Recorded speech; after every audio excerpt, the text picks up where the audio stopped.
Okay, so now we are going to discuss about the delete statement. Now I'm going to show you the general syntax. Delete from table name, and then you will need to put a where clause. So let me just go here and let me select everything from city. And let's say I want to delete this row.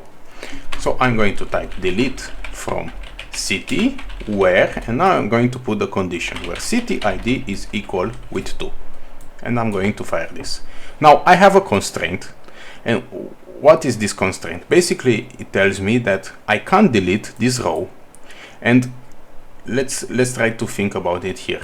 It says here update or delete on table city violates foreign key constraint on and it says the name of the foreign key on table address. Why it can't delete? Because Postgres, what does behind the scenes, it does something like this. It will look in all of my tables. Actually it will look in the foreign key constraint, but no, let's not get into specifics. And it will see if there are some rows in my tables that have this row as a foreign key, and in my case is the table address. So for example, if I type here select from address,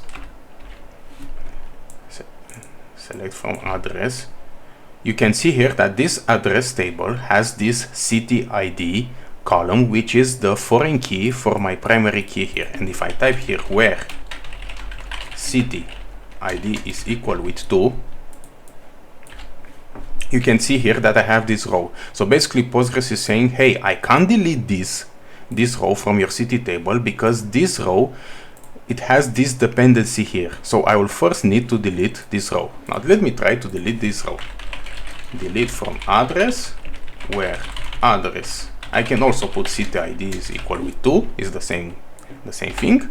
And you can see here that I can't delete this address table because this address table has another dependency in the table customer.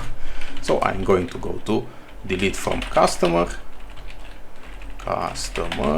where address ID is equal. Now let me see. Okay, it's 105. I think it's already specified in the condition, and you can see here that I can't delete the I can't delete the customer row because this customer depends on your payment. And you can see here all these relationships that you can have in a specific table. Now this is something that basically will guard your data because you can't possibly know all the relationships, and if it has been declared from the beginning, you can protect from, let's say, accidentally delete a row in a table that has multiple relationships with your application. But let's try to actually delete a row payment where customer ID is equal with 101. And you can see here that what Postgres has done has deleted 23 rows, because in the table payment there are 23 rows. I mean there were 23 rows with the customer ID 101, and this is the delete statement. Now I'm going to show you something. I'm going to not put the where clause. What do you think is going to happen? Is going to delete all the data from my payment table. And why can I delete data from my payment table? Because this payment table has no other dependency in my table, in my other tables. There isn't a payment ID. So for example, if I type here, you can see here that Postgres has deleted me all the rows in my payment table. And as you can imagine, in a real database, in a real application, this is very, very bad. And if you don't have backup, this is not very, very bad. You are fired.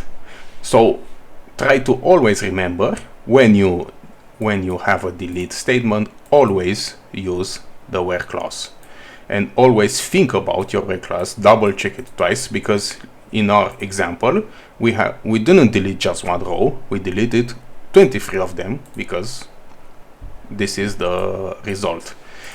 And that's all about delete statement. Now I'm going to restore all my data to default mode because I want to have all my old data back.